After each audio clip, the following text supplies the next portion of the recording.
ассалому алайкум шогирдони гиромӣ. Дарси имрӯзаи мо аз фанни алгебра барои хонандагони синфи нуҳум аст. мавзӯи имрӯзаи мо дараҷаи нишондиҳандаш ратсионалӣ ва хусусиятҳои он мебошад. шогирдони гиромӣ, пас аз тамошои ин навор шумо метавонед хусусиятҳои дараҷаи нишондиҳандаш бутунро барои дараҷаи нишондиҳандаш ратсионалӣ истифода баред ва ҳамчунин дараҷаи нишондиҳандаш ратсионалиро ба шакли решаи арифметикӣ навишта, пас аз он баръакс решаи арифметикиро ба шакли дараҷаи нишондиҳандаш ратсионалӣ баргардонед.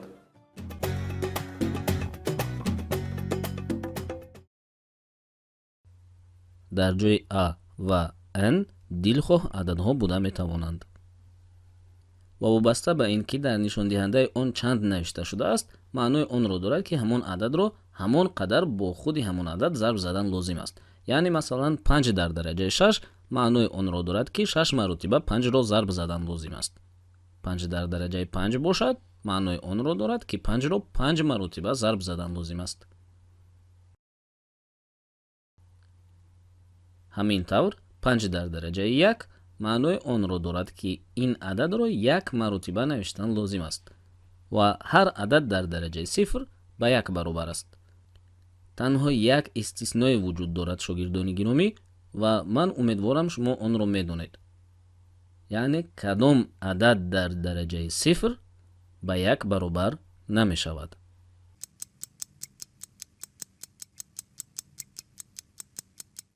ин адад 0 аст.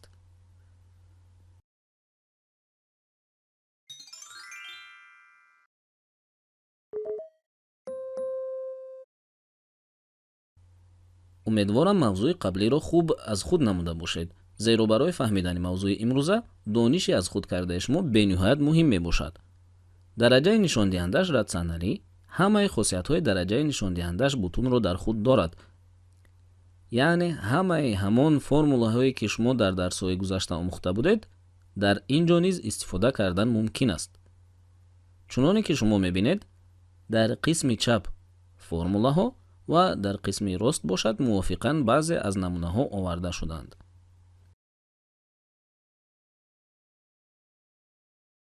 ададҳои ратсионалӣ. ададҳои ратсионалӣ гуфта ҳамаи ададҳоеро меноманд ки дар шакли m тақсими n навиштан мумкин аст, ки дар ин ҷо m ва n дилхоҳ адади бутун мебошад.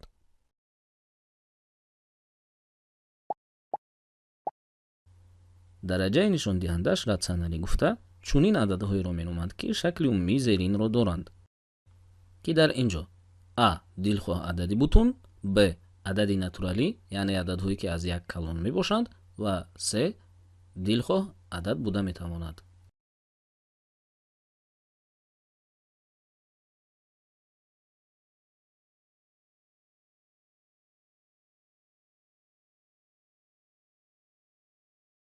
мисоли 1 ҳисоб кунед.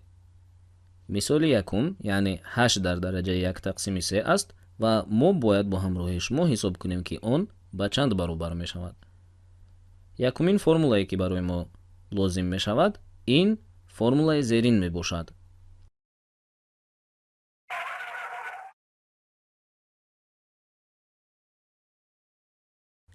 a дар дараҷаи m тақсими n баробар аст ба решаи n аз a дар дараҷаи m.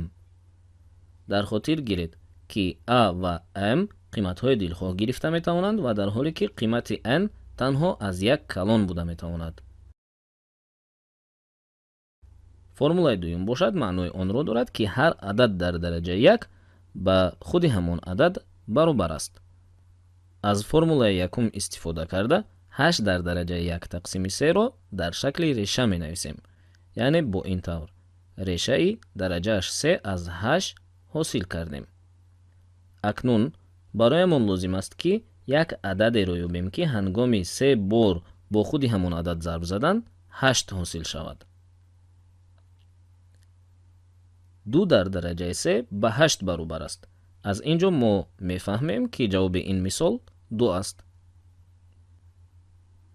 яъне 2 зарби 2 зарби 2 баробари 8 аст.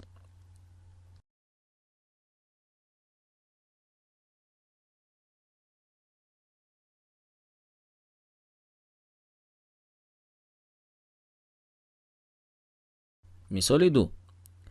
айнан монанди мисоли қаблӣ аст, бо ягона истисно ки дар ин ҷо минуси 8 яъне адади манфӣ аст. пурра ба монанди мисоли қаблӣ ҳал карда мешавад. аз формула истифода карда мебинем ки решаи дараҷааш 3 аз минуси 8 пайдо мешавад. савол: оё шумо медонед ки кадом ададро 3 маротиба бо худаш зарб занем ба минуси 8 баробар мешавад? ҷавоби дуруст минуси 2 аст, чунки минуси 2 дар дараҷаи 3 ба минуси 8 баробар мешавад.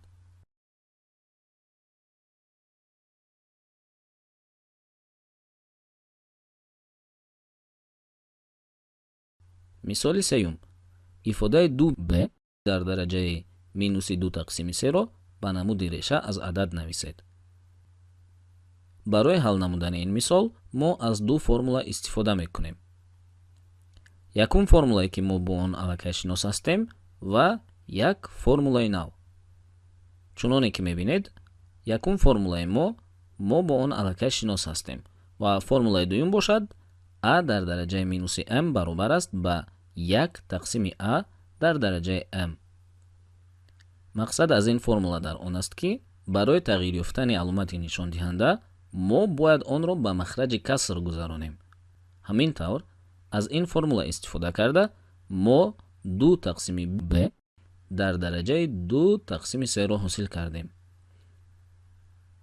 шумо мебинед ки ин аломати минус пас аз баробарӣ нест шуд. дараҷаи рационалиро ба решаи дараҷаи 3 табдил медиҳем. дар ниҳоят мо 2 тақсими решаи дараҷаи 3 аз b квадратро ҳосил кардем. умедвор ҳастам ин қисми маълумотҳо бароятон осон буданд ва биёед намунаҳои дигарро низ дида бароем.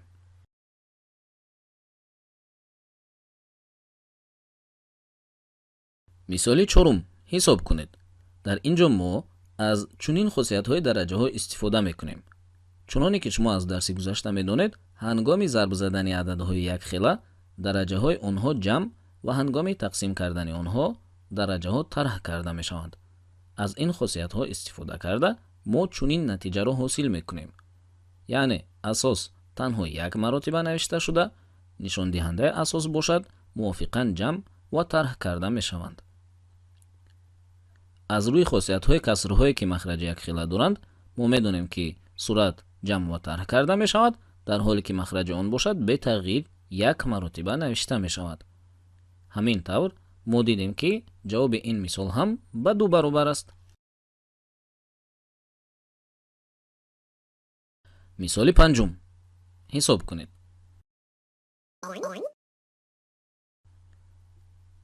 барои ҳал кардани мисоли 5 боз ҳамон ду формулае ки мо бо ҳамроҳи шумо омӯхта будем лозим мешаванд.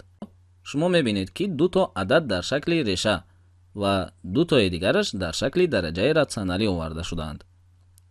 ададҳое ки дар шакли реша навишта шудаанд дар асоси формулаи якуме ки бо ранги зард навишта шудааст ба шакли дараҷаҳои рационалӣ менависем, то ин ки ҳамаи ададҳо дар як шакл навишта шуда бошанд.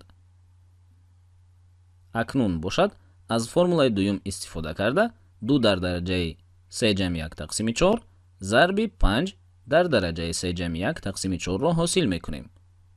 касрҳоро ҳал карда 2 зарби 5-ро ҳосил мекунем. ҷавоби ин мисол 10 мебошад.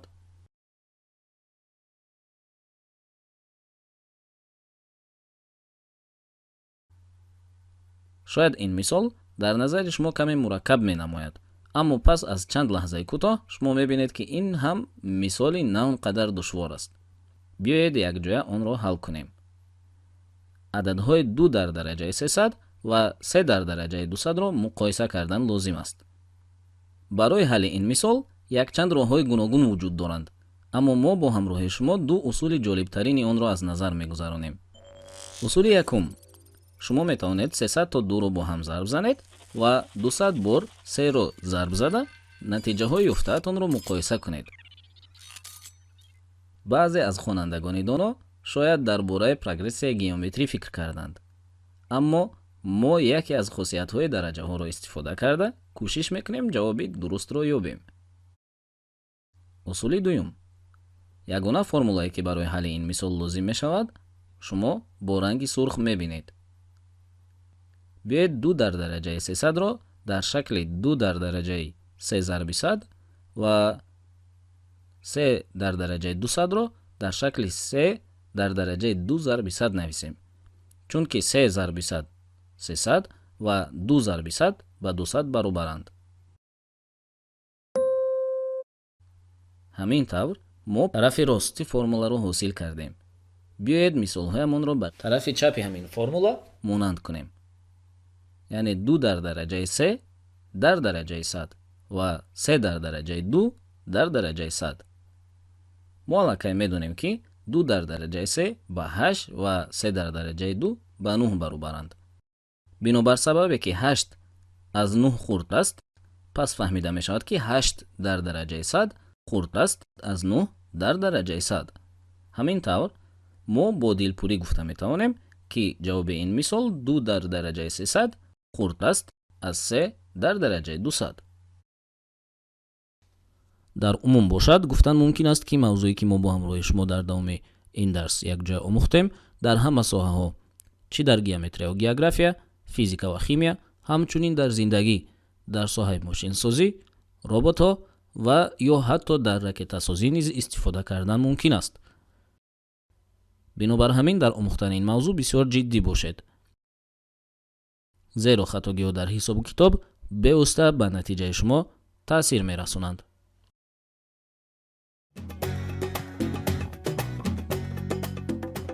шогирдони гиромӣ, дар ҳамин лаҳза дарси имрӯзаи мо бо ҳамроҳи шумо тамом мешавад.